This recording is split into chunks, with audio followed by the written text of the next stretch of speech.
క్రీస్తునందు సోదర సోదరులారా, ప్రభువైన యేసు క్రీస్తునామమున హృదయపూర్వకంగా ఉన్నారండి. ముందుగా ఇంత మంచి సమయాన్ని ఇచ్చిన తండ్రైన దేవునికి ప్రభువైన క్రీస్తు ద్వారా కృతజ్ఞతాస్తుతులు చెల్లిస్తున్నారండి. అందరూ బాగున్నారండి. వాక్యం చదువుకొని ప్రార్థన చేసుకున్న తర్వాత పాఠమగల మత్తయి గారు రాసిన సువార్త 1వ అధ్యాయం, మత్తయి గారు రాసిన సువార్త 1వ అధ్యాయం 21వ వచనం. ఆమె ఒక కుమారుని కనును, తన ప్రజలను వారి పాపముల నుండి ఆయనే రక్షించును గనుక ఆయనకు యేసు అను పేరు పెట్టుదు. ప్రార్థన చేసు.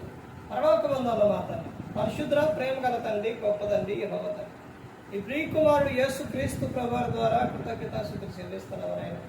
ఈ మధ్యాహ్న సమయాన తండ్రి కుడికంతట్లో మీరు నడిపించండి ఆయన. వాక్యం బోధించండి. వినివారు తండ్రి మంచి హృదయం తిని వాక్యానుసారం నడిచే భాగ్యం ఇచ్చేయండి నాయన. వాక్యం బోధించండి.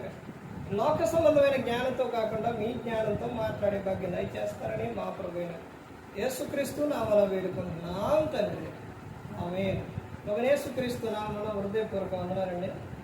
దేవుని కుమారుడు యేసుక్రీస్తు ప్రభువు ఈ లోకానికి వచ్చిన తర్వాత పరలోక రాజ్యం సమీపిస్తుంది కనుక మారు మనస్సు పొందమని ప్రకటింప మొదలుపెట్టారు. యేసుక్రీస్తు ప్రభువారు ఈ లోకానికి రావడానికి కారణం ప్రతి ఒక్కరిని కూడా రక్షించడానికి ఈ లోకానికి వచ్చారు. నశించిపోతున్న వారిని రక్షించడానికి, మామూలు కాదు, వెతికి రక్షించడానికి యేసుక్రీస్తు ప్రభువారు ఈ లోకానికి వచ్చారు. సమరయ స్త్రీ ఆమె కలిగి ఉన్న విధానం ఏంటంటే, ఆమె మనస్సు ఎలాంటిది అని అంటే, చెబితే వినే విధానం మనస్సు. దేవుడు ఎవరిని రక్షిస్తారు, ఎవరిని కాపాడుతారనంటే, ఆయన యందు భయము భక్తి కలిగి ఉన్న వారిని దేవుడు ఏం చేస్తారో కాపాడతారు, రక్షిస్తారు. ఎందుకనంటే మూర్ఖులకు ఎంత చెప్పినా మూర్ఖత్వమే కానీ మార్చుకునే విధానం ఉండదు.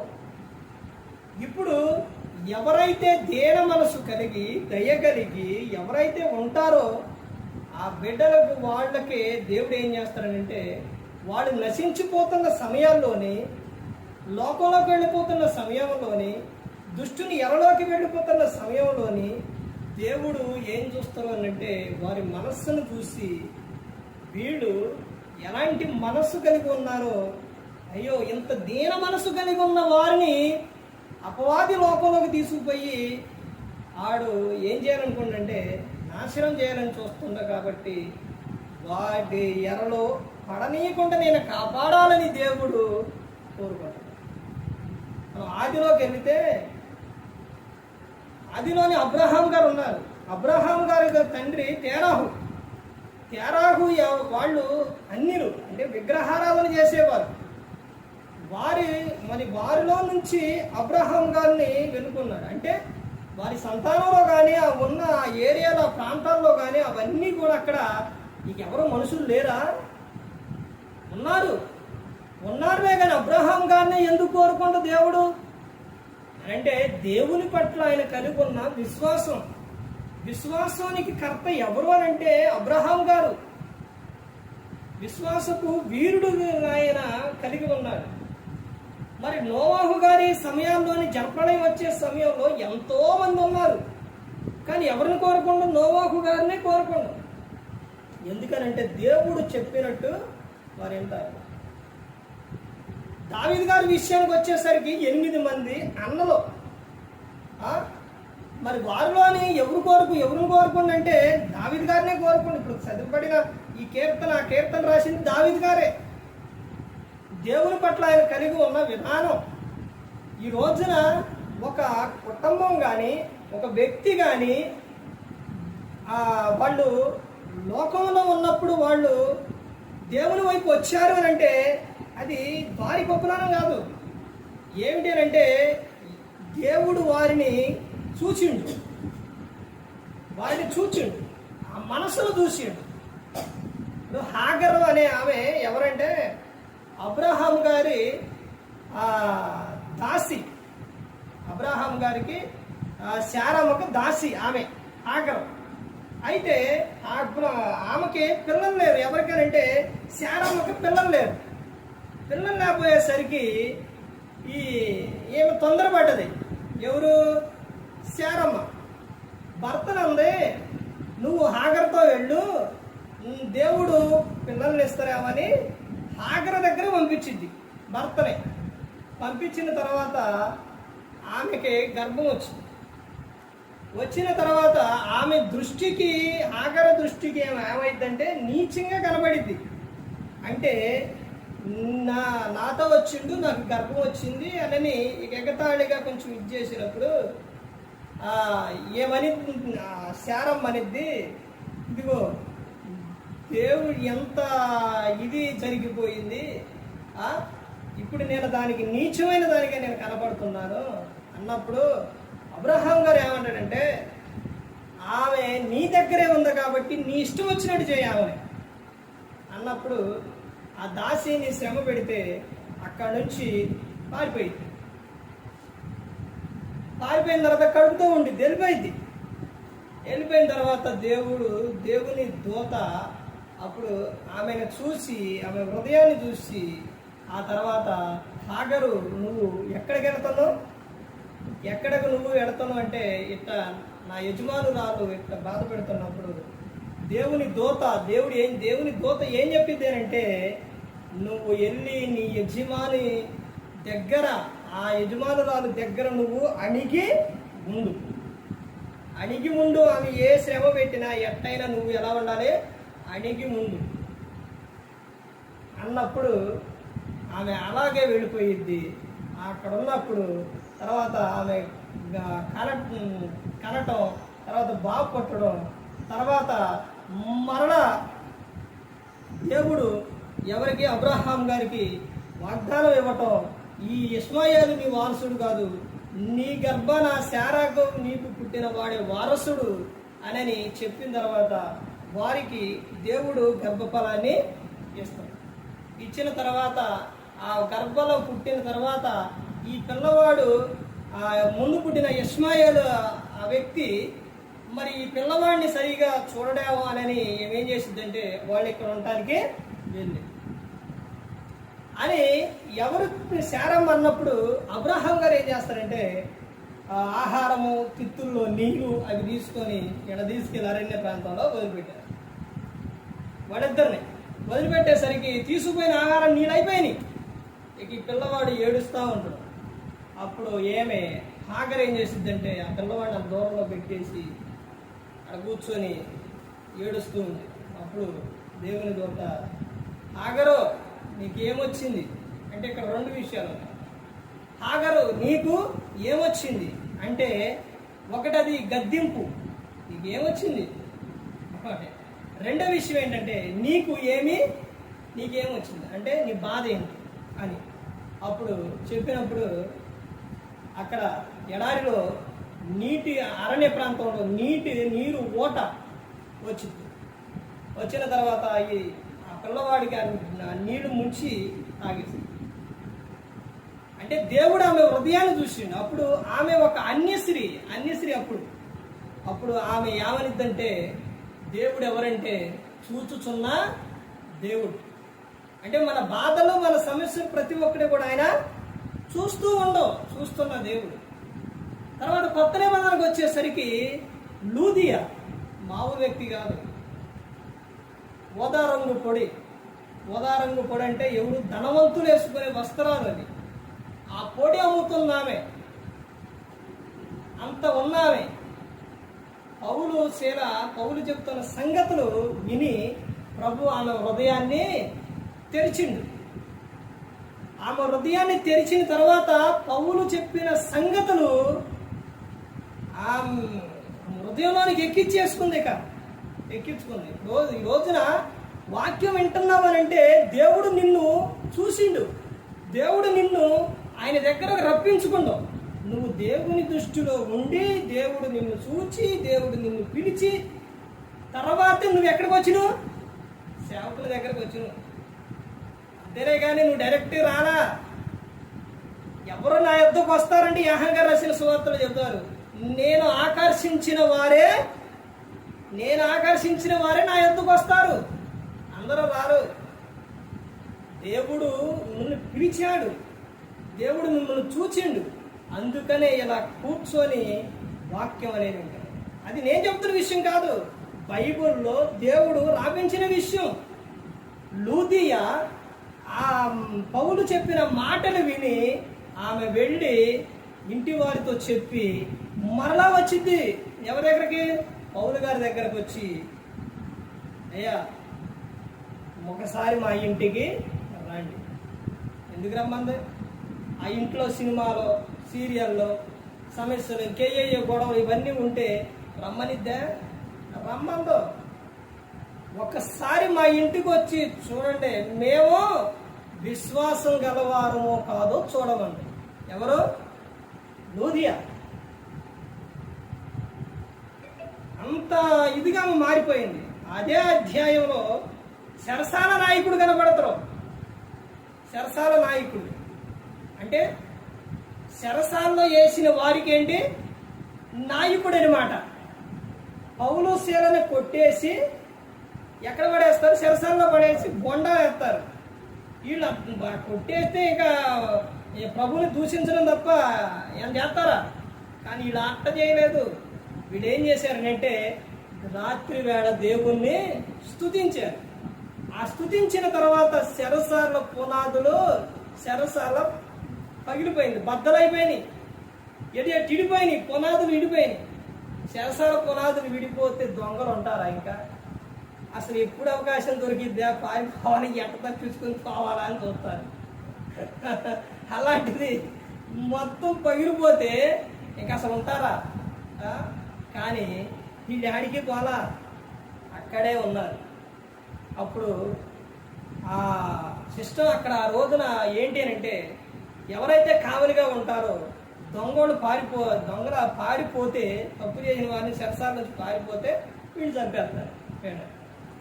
అట్టా చచ్చాడు, శ్రమలు పెట్టి చంపేస్తారు. ఇంకెందుకు నేను ఇక పొడుచుకొని చచ్చిపోదామని కత్తి తీసాడు. ఆ పొడుచుకోబోయేసరికి పౌలు గారు, అయ్యా ఆగు, ఎక్కడికి వెళ్ళలేదు అంటంతోనే ఇక మాలు షాక్ అయిపోలా. అయ్యా దీపం తీసుకొచ్చి చూడు, ఎక్కడికి వెళ్ళా, మేము ఎక్కడే ఉన్నాం అనేసరికి తీసుకొచ్చి చూస్తే అక్కడే ఉన్నారు.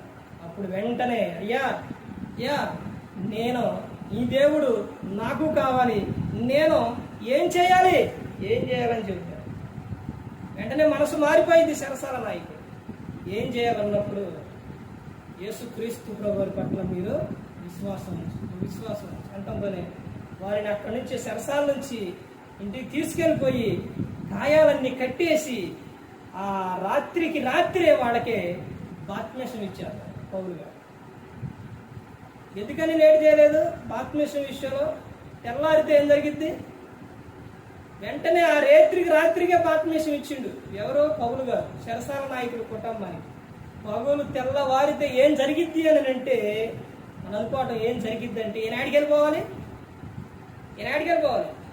చెరసాల నాయకుడు కావలికి వెళ్ళాలి. ఈ ఇంట్లో ఉన్నవారు ఆయన లేకుండా వీళ్ళు రక్షణ పొందుతారా? ఇంటి యజమానుడు అందరూ వీళ్ళు ఏదో ఒకటి చెబుతారు, ఆయన రావాలయ్యా అది అని చెబుతుంటారు. లేట్ అయిపోయింది. ఎందుకు అని అప్పటికప్పుడే ఏం చేసిండు? బాప్తిసం ఇచ్చేసాడు. రక్షణ పొందారు. ఎప్పుడైతే బాప్తిసం పొందుతారో, రక్షణ పొందుతారో, జీవ గ్రంథంలో పేరు లిఖించబడింది. దేవుని పిల్లలైపోతారు, వారసులైపోతారు. దేవుడు చెబుతున్న విషయం ఏంటంటే, మీరు నా యొద్దకు వచ్చారంటే నేను మిమ్మల్ని ఆకర్షించాను, మిమ్మల్ని చూశాను, మిమ్మల్ని పిలుచుకున్నాను, మీరు నా యొద్దకు వచ్చారు. ఎందుకనంటే మీ మనస్సు, దేవుడు మనసు చూస్తాం. ఆయనకు కావాల్సింది విరిగి నలిగిన హృదయం. ఆ హృదయం కావాలి, విరిగి నలిగిన హృదయం, పశ్చాత్తాపడే హృదయం, తగ్గింపు హృదయం, చిన్నపిల్లల మనస్సు, అవన్నీ కావాలి దేవునికి. వారినే కోరుకుంటారు. గర్విష్ఠులను, గర్వాంతులను అహంకారాన్ని ఎదిరించి దీనులకు కృప అనుగ్రహించే దేవుడు ఆయన. అహంకారంతో ఉన్నవారిని ఊగోడు, అసలు వాళ్ళని ఎదిరిస్తారు. ఎవరైతే దయ కలిగి ఉంటారో, ఎవరైతే దీన మనసు కలిగి ఉంటారో వారినే దేవుడు చూస్తారో వారినే పిలుచుకుంటారు. బకబక మండే చెట్టు మీద ఏ పక్షి అయినా వాలిద్దా? వాలదు. ప్రశాంతంగా ఉన్న చెట్టు మీదే వాలదే. అలాగే ఎవరైనా కానీ దేవుడు చూసేది, మనిషి చూసేది ప్రతి ఒక్కటి ఏంటంటే, మనిషి ఏం చూస్తారంటే ఈ లోకంలో మనిషి పై రూపాన్ని చూస్తారు, కానీ దేవుడు మాత్రం హృదయాన్ని చూస్తారన్నమాట. మనిషి ఏమో పైన మనిషి మారాలి అంటే మనిషి క్రియలు ఎలా ఉన్నాయో చూస్తారు. దేవుడు ఏం చూస్తారంటే లోపల హృదయం ఎలా ఉంది, ఇక్కడ హృదయం ఏ విధంగా ఉంది, అహంకారంతో నిండుందా, దీన మనసుతో నిండుందా, ఏ విధంగా ఉందని చూసి దేవుడు పిలుచుకుంటాడు. ఆయన దగ్గరకు చేర్చుకున్న తర్వాత నీకు ఎన్ని ఆపదలు వచ్చినా, ఎన్ని శ్రమలు వచ్చినా, ఏదొచ్చినా కానీ దేవుడే ప్రతి ఒక్కటి కూడా. మనం ఎవరు అంటే ఆయన పిల్లలు. ఇప్పుడు తల్లిదండ్రులు పిల్లలు ఓకే ఏదన్నా కావాలన్నా చూసుకుంటారు. దేనికైనా ప్రతి ఒక్కటి కూడా పిల్లలు ఏదైనా చేసినా కానీ గద్దించి వారిని బయటికి నెట్టేయరు, వారిని చేర్చుకుంటారు. అదేవిధంగా దేవుడు గద్దించిన మరలా ఏం చేస్తారో చేర్చుకుంటారు. అసలు చెప్పాలనుకున్న అంశం వేరే, దేవుడు మాట్లాడింది వేరే. చూసారండి, దేవుని ప్రేమ చాలా గొప్పదండి. దేవుడు ఏ ఒక్కరిని కూడా విడిచిపెట్టాడు. అంటే కాకపోతే ఏమిటంటే మనిషి ఏం చేస్తారనంటే దేవుడు అందరినీ పిలుచుకుంటాడు, అందరూ రావాలనుకుంటాడు, కానీ వాడు హృదయము దేవునికి ఇవ్వడు. కుమారుడా, నీ హృదయాన్ని నాకు ఇవ్వు. హృదయం అనే తలుపు యొద్ద నుండి ఆయన తట్టుచున్నాడు. ఎవరైతే ఆ తలుపు తీస్తారో ఆ హృదయంలోకి వచ్చి ఆయన నివాసం చేస్తాడు. బద్దలు కొట్టుకొని రాగలడు, కానీ అది కోరుకోడు. నువ్వు విరిగి నలిగిన మనసుతోని, దీన మనసుతోని, తగ్గింపుతోని, నువ్వు ప్రేమతోని దేవుణ్ణి ఆహ్వానిస్తేనే ఆయన వస్తారు. ఆయన వచ్చిండు అని అంటే మామూలుగా ఉండదండి. ఏం చేస్తారో తెలుసండి, ఆయన మనలో కాలు పెడితే ఈ దేహము దేవుని ఆలయం. మన హృదయం ఏంటంటే దేవునికి ఆలయం, పరిశుద్ధాత్మకు నిలయం మనం. అప్పుడు ఏం చేస్తారంటే మన ప్రతి ఒక్క తప్పుని కూడా ఆయన ఏం చేస్తారంటే ఒప్పింపజేస్తారు. నన్ను అలాగే ఒప్పించేసాడు. ప్రతి ఒక్కటి ఏ చిన్నది ఏదైతే ఉందో అవన్నీ కూడా ప్రభా నువ్వు ప్రార్థన చేసేటప్పుడు ప్రార్థన నువ్వు కాదు మనంగా చేసేది. కళ్ళు మూసుకుంటాం అంతే, మోకాళ్ళేస్తాం. తర్వాత మాట్లాడేది ఎవరు, చెప్పించేది ఎవరు, ఒప్పించేది ఎవరు? మనం కాదు, పరిశుద్ధాత్ముడు. మూలుగులు వస్తాయి. ఆ మూలుగులతో మొదలైద్ది నీ కళ్ళల్లా కారిపోవటం, నీ పాపాలు ఒప్పుకోవటం, పశ్చాత్తాపం.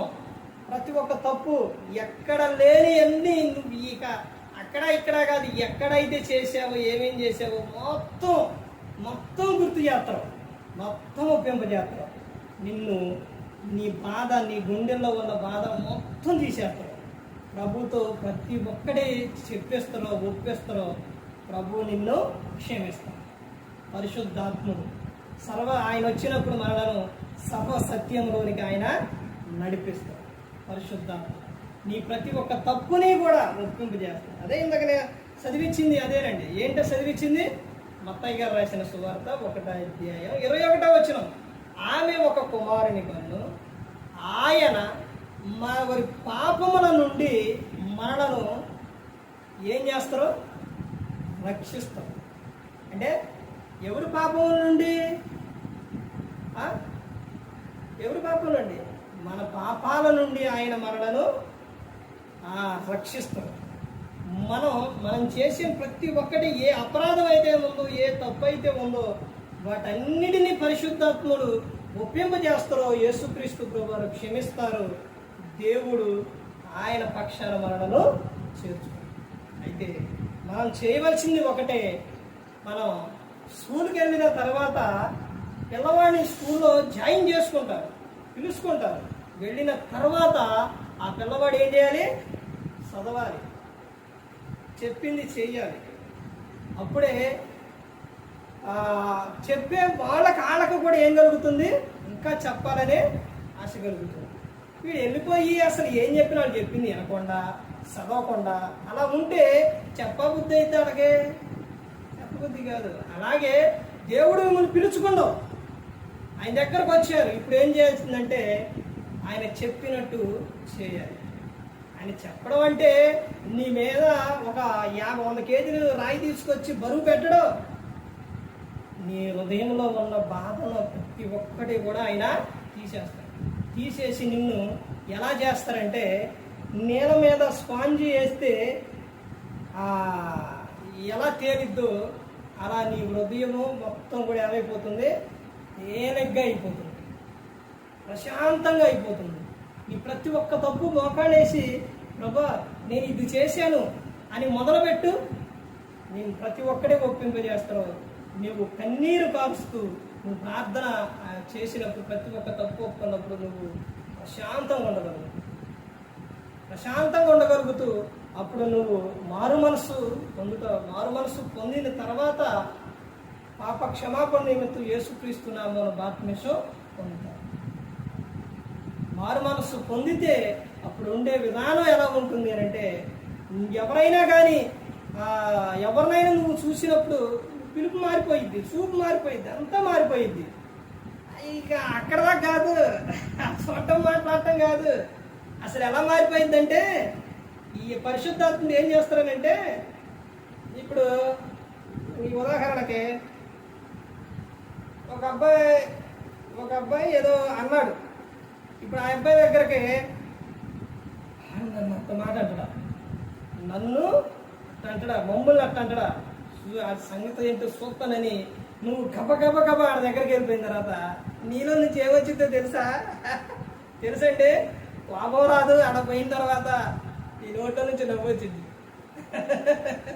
ఆడ దగ్గరికి వెళ్ళిపోయిన తర్వాత ఆయన చూడంగానే నవ్వు వచ్చింది. ఆ కోపంతో ఏదైనా నువ్వు అనాలనుకున్నా కానీ ఆ మాట కూడా మారిపోయింది.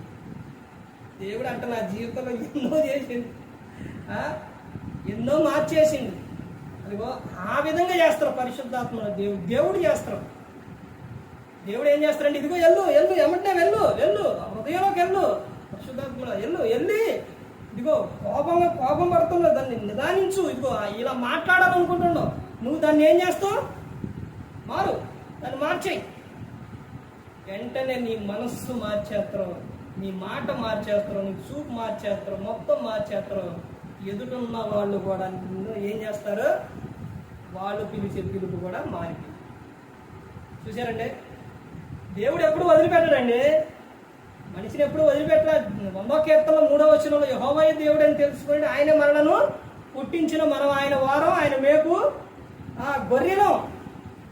తర్వాత యోహాను సువార్త 3:16లో దేవుడు లోకంలో ఎంతో ప్రేమించి తన అద్వితీయ కుమారుణ్ణి ఈ లోకానికి పంపించాడు. ప్రతి ఒక్కరు ఆయన పట్ల విశ్వాసం కలిగి ఉండాలి. యోహాను రాసిన మొదటి పత్రికలో 3వ అధ్యాయం 16వ వచనంలో యేసుక్రీస్తు ప్రభువారు మనందరి కోసం శిలువలో తన ప్రాణాన్ని పెట్టారు. యోహాను సువార్తలో పరిశుద్ధాత్మ దేవుడు మనందరినీ సర్వసత్యంలోనికి నడిపిస్తాడు. నీ అవసరం తీరుస్తూ దేవుడు నీ ప్రతి ఒక్కడే కూడా నీ మాట తీరు మారిపోతుంది, నీ ఆలోచనలు మారిపోతే, నీలో ఉన్న భారం అవన్నీ కూడా మారిపోతుంది. ఈరోజు చెప్పాలనుకున్న అంశం ఆత్మహత్య చేసుకునవద్దు. అంటే ఆత్మహత్య బైబిల్ గ్రంథంలో ఎవరెవరు చేసుకున్నారు అనే అంశం మీద మాట్లాడదాం అనుకున్నారు. అదే తీసుకున్నారులే కానీ దేవుడు ఈ విధంగా మాట్లాడారు. అట్టా చేసుకున్న వారు ఆత్మను హత్య చేసుకున్నప్పుడు ఈ ఆత్మ ఎవరిదండి? దేవునిది. ఆత్మ ఎవరిది? దేవునిది, మనిషిది కాదు. మనిషికి ఎప్పుడైతే మనిషిలో నుంచి దేవుని ఆత్మ వెళ్ళిపోతుందో ఏమైపోతుంది? ఉదాహరణకి మొన్న మామగారు ఆమె ఉన్నప్పుడు, ఆమెలోని దేవుని ఆత్మ ఉన్నప్పుడు ఎక్కడుంచారు? గదిలో డాబాలో ఉంచారు. తర్వాత దేవుని ఆత్మ వెళ్ళిపోవడంతోనే బయటికి తీసుకొచ్చారు. పోనీలే సరా నువ్వే కదా అమ్మే కదా లేకపోతే ఇక తోగుంటూ కదా ఏమైద్దిలే అని సరే ఆ రోజు ఉంచుకుందాం అని ఉంచారా? ఎన్ని గంటలు? సుమారు 5 గంటలు. 5 గంటలు కూడా అవసరలేదు.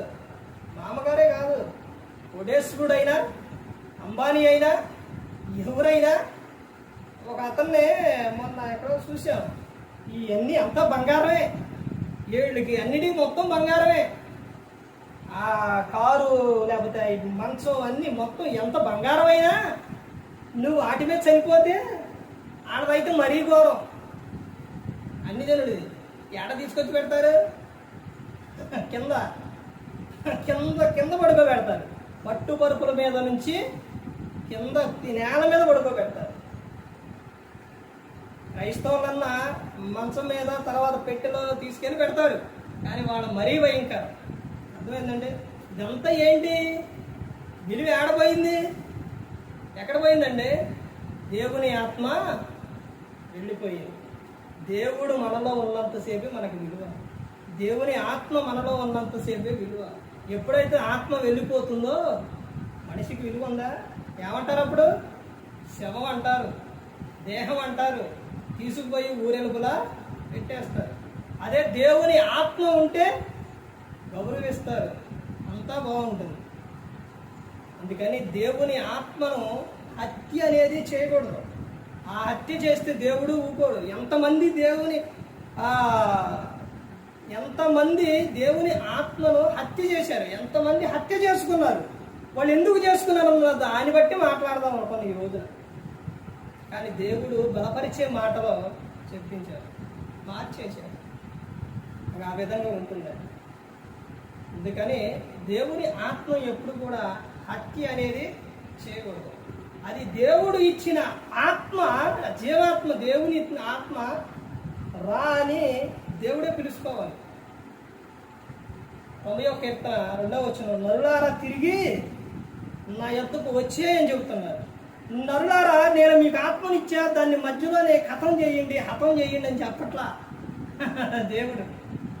నేను చెప్పిన వరకు, నేను పిలిచిన వరకు మీరు ఏడుండాలి?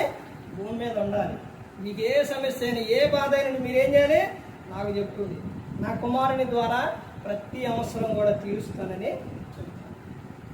అంత గొప్ప దేవుడు, శక్తిమంతుడు, చూచే దేవుడు, మనల్ని పిలిచే దేవుడు తెలుసండి. పిలుస్తురు దేవుడు, పేరు పెట్టి పిలుస్తురు. ఎక్కడుందండి ఈ విషయం? ఆదిలోని ఆదాము గారు అవ్వమ్మ ఆజ్ఞ అతిక్రమించిన తర్వాత దేవుడు వచ్చిండు. సాయంత్రం వేళ వచ్చి ఏం చేశారు? అబ్రహామా, అదే ఆదామా ఎక్కడ అని పిలిచిండు. అప్పుడు ఆదాం ఏం చేసిండు? ఎప్పుడైతే మొన్న నేత్ర తెరబడి సిగ్గుతో చెట్లు చాటుకి వెళ్ళి ఆకులు కప్పుకున్నారు. దేవుడు వచ్చి పేరు పెట్టి పిలిచిండు. ఆయన పిలిచే దేవుడు, సూచే దేవుడు. 139వ కీర్తన, నువ్వు కూర్చుండుట, లేచుట, పడుకొనుట, త్రోవలు వెళ్ళుట, ఎక్కడికి వెళ్ళినా, సముద్రంలో దాక్కున్నా, ఆకాశంలో ఎక్కినా, నువ్వు ఎక్కడికి ఎక్కినా నేను నిన్ను చూస్తున్నా, నువ్వు చేసే ప్రతి ఒక్కటి కూడా నాకు తెలుసు అని చెప్పాను. అందుకని దేవుడు మనలందరినీ కూడా చూస్తున్నారు. మనందరినీ కూడా ఆయన పిలుచుకుంటున్నాం. ఆయన పిలిచినప్పుడు సామెతలో 1వ అధ్యాయం 23-24 వచనాల్లో, నేను పిలిచినప్పుడు నా యొద్దకు రండి. కానీ నేను చెబుతున్నప్పుడు, పిలిచినప్పుడు ఎవరు నా యొద్దకు రాట్లా, వినట్లా. అందుకని మీకు ఒక సందర్భంలో అపాయం వచ్చింది, అప్పుడు నన్ను మీరు శ్రద్ధగా వెతుకులాడతారు, కానీ నేను మీకు దొరకను, కనపడను అని చెబుతారు. ప్రవక్తలతో చెబుతారు, ఇర్మియా ప్రవక్తతో, ఇదిగో ఈ జనుల నిమిత్తం నువ్వు ప్రార్థన చేయొద్దు, నువ్వు మొరపెట్టొద్దు వీళ్ళ కోసం, నేను వినను, నువ్వు చెప్పినా నేను వినను. ఎందుకనంటే వీళ్ళు భయంకరంగా తయారైపోతున్నారు. నేను ఎంత కాపాడుతున్నాను, ఎంత రక్షిస్తున్నాను, ఏ విధంగా చూస్తున్నాను, అయినా కానీ నా మాట వినట్లేదు అని చెప్పి దేవునికి కోపం తెప్పించే విధంగా మనిషి ఎప్పుడు కూడా మారిపోగలరు. దేవుడు ఎప్పుడు కూడా ప్రేమాస్వరూపి. ఆ ప్రేమ ఎప్పుడు కూడా ఆయన దీర్ఘశాంతం చూపిస్తుంది. ఎందుకు యేసుక్రీస్తు ప్రభువారు రాకడ వస్తారని చెప్పారండి? చెప్పారు. మరలా నేను వస్తానని చెప్పారు. వస్తారు. కానీ పేతురు గారు రాసిన పత్రికలో ఆయన ఎందుకు ఆలస్యం చేస్తున్నారు అని అంటే పేతురు గారు చెప్తారు, అందరూ అంతటను మారు మనసు పొందాలని ఆయన అందరి పట్ల దీర్ఘశాంతం చూపిస్తుంది అనమాట. దీర్ఘశాంతం చూపిస్తుంది. దీర్ఘశాంతం అంటే ఎంతో దీర్ఘంగా చూస్తున్నాం. అందరూ అంతటా మారిపోవాలి, మారు మనసు పొందాలి. ఇప్పుడే వచ్చారనుకోండి, యేసుక్రీస్తు ప్రభువారు ఇప్పుడే వచ్చారనుకోండి, అపవాదిని అంబడిచ్చే వారు అందరూ కూడా ఎక్కడికి వెళ్ళిపోతారు? అపవాది లోకం ఎక్కడ? నరకం. అందరూ దాన్ని నెమ్మడిచ్చే వాళ్ళు అందరూ ఎక్కడికి వెళ్ళిపోతారు? నరకానికి వెళ్ళిపోతారు. అక్కడ అగ్ని ఆరదు, పురుగు సాగదు. ఆ నరకానికి వెళ్ళి పోకూడదనే దేవుడు అందరి పట్ల దీర్ఘశాస్త్రం చూపిస్తాడు. దేవుడు ఎప్పుడు కూడా మనిషిని వదిలిపెట్టాడు. ఎక్కడ ఇద్దరు ముగ్గురు కూడి ఉంటారు అక్కడ నేను ఉంటాను అని చెప్తాను. నీ సమస్య ఏదైనా, నీ బాధ ఏదైనా, ఎవరైనా సరే నిన్ను నిందిస్తున్నా, హింసిస్తున్నా, వారి ప్రతి ఒక్కడే దేవునికి చెప్పుకోండి. ఆయన ఏం చేస్తారనంటే, మీరు ఎవరైనా కానీ మిమ్మల్ని నిందిస్తున్నారా నా నిమిత్తం జనులు మిమ్మల్ని నిందించి హింసించి మీ మీద అబద్ధం ఎలా చెడ్డ మాటలు పలుకున్నప్పుడు మీరు ధన్యులు అని చెప్పారు. ఇదిగో మారిపోయారే, భక్తులు అయిపోయారే, బైబుల్ పట్టుకున్నారే, ప్రార్థనకి వెళ్తున్నారే అని అపహాస్యం చేస్తున్నారా, నిందిస్తున్నారా? ఇంకా నువ్వు నవ్వు, ఆనందించు, బాధపడద్దు, దిగులు పడద్దు. ఎందుకనంటే నీ పేరు ఎక్కడ ఉంది? జీవగ్రంథంలో ఉంది అని చెప్తాను. దేవుడు ఎప్పుడు కూడా మనిషిని విడిచిపెట్టే ఆయన కాదు. కానీ ఆయన మనసును చూసి దేవుడు ఏం చేస్తారంటే, త్వరగా నా బిడ్డలు ఇక లేట్ చేయొద్దు, నా దగ్గరకు వాళ్ళు నేను పిలుచుకుంటున్నా అని దేవుడు పిలిస్తేనే ఇక్కడికి వచ్చి వాక్యం వినగలుగుతారు. ఒక వ్యక్తిని, బయట ఉన్న వ్యక్తిని కోసం ఒక వ్యక్తిని తీసుకొచ్చాడు, కూర్చోబెట్టు, వింటారా? వినలేరు. వింటున్నారు అని అంటే, వాక్యం వింటున్నారంటే వాళ్ళు దేవుని పిల్లలు, దేవుని మాటలు వింటున్నారంటే దేవుని సంబంధి, వాడు లోక సంబంధులు కాదు. అందుకని దేవుని సంబంధం అయితేనే, దేవుడు పిలుచుకుంటేనే, దేవుడు వారిలో ఉంటేనే వాడు దేవుని మాట వినగలుగుతారు. లోక సంబంధులు వినలేరు. వారికి ఎట్లాంటిది తెలుసండి? సిలువను గుర్చిన వార్త వెర్రితనంగా ఉండిద్ది. రక్షింపబడుతున్న మనకి ఏంటో తెలుసండి? దేవుని శక్తి, అది మనకు శక్తి. అందుకని దేవుడు మీలో ఉన్నారు, ఆయన ఆత్మ మీలో ఉంది. ఆత్మను హత్య చేయడం కానీ, ఆయన ఆత్మను దుఃఖపరచడం కానీ ఎప్పుడు కూడా చేయకూడదు. అలా చేస్తే దేవుడు ఊరుకోడు. ఏ ఒక్కరు కూడా నశించి నరకానికి వెళ్ళిపోకూడదని యేసుక్రీస్తు ప్రభువారు ఈ లోకానికి వచ్చి మనందరి కోసం శిలువలో తన ప్రాణాన్ని పెట్టి, మీరు ఎంతవరకు బాధలు, ఎంతవరకు శ్రమలు, ఎంతవరకు అని ప్రతి ఒక్కరూ కూడా ఈ లోకంలో అనుకుంటే అవి కొంతకాలం వరకే. శ్రమలో, బాధలు ఇవన్నీ కూడా జీవితకాలం అనేది ఇంత ఉండవు. ఒక సేవకుడిని చూడండి, ఎన్నో ఆటుపోట్లు, ఎన్నో బాధలు, ఎన్నో శ్రమలు, ఎన్నెన్నో ఉంటాయి. అవన్నీ ఉన్న తర్వాతే, వచ్చిన తర్వాతే, అవన్నీ వచ్చి పోయిన తర్వాతే అప్పుడు ఏమవుతారు? అప్పుడు దేవుల్లో బంగారం ఉందండి. బంగారాన్ని ఏం చేస్తారు? నీళ్ళలో లేచి శుభ్రంగా ఎట్టా కడిగితే దాని మహిళ పోయితే అది సువర్ణం అవ్వాలంటే కాల్చాలి. అది ఆ కొలిమిలో కాలితేనే దానికి అది బంగారం నిగనిగ ఆడిద్ది. అలాగే వీటిల్లో ఏమవ్వాలంటే నలగాలి, కాలాలి. అప్పుడే దన్నిని తట్టుకొని నిలబడ్డప్పుడు అప్పుడు సువర్ణం బంగారం అయితే ఎలా ఉంటుందో దాని మహిళంతా పోయి అది ఎలాగైతే ఇదిగా ఉంటుందో అలా ఉంటుంది. అందుకని ఎటువంటి విషయాల్లో కానీ దిగులు పడి, బాధపడి లోకానికి వెళ్ళిపోతే చాలా భయంకరంగా ఉంటుంది. ఎందుకంటే దేవుడు పిలుచుకున్నప్పుడు, ఆయన దగ్గర ఉన్నప్పుడు దేవుడు తన ఐశ్వర్యం చొప్పున క్రీస్తు యేసునందు మహిమలో మన ప్రతి అవసరం కూడా తీరుస్తాడు. ప్రతి ఒక్కరు కూడా దేవుని యందు భయభక్తులు కలిగి పరిశుద్ధాత్మ మాట హృదయ శుద్ధిని కాపాడుకుంటూ క్రీస్తుని పోలి నడుచుకున్నప్పుడు ఈ లోకం ఇచ్చిన పరలోకానికి చేరుకోండి. మరి ఈ విధంగా పెట్టి మాట్లాడిన తండ్రి దేవునికి కృతజ్ఞతలు చెల్లిస్తూ, ఎంతవరకు శ్రద్ధగా ఉన్న మీకు ప్రభు పేరున హృదయపూర్వకంగా చెల్లిస్తూ ఈ మాటలు అందరికీ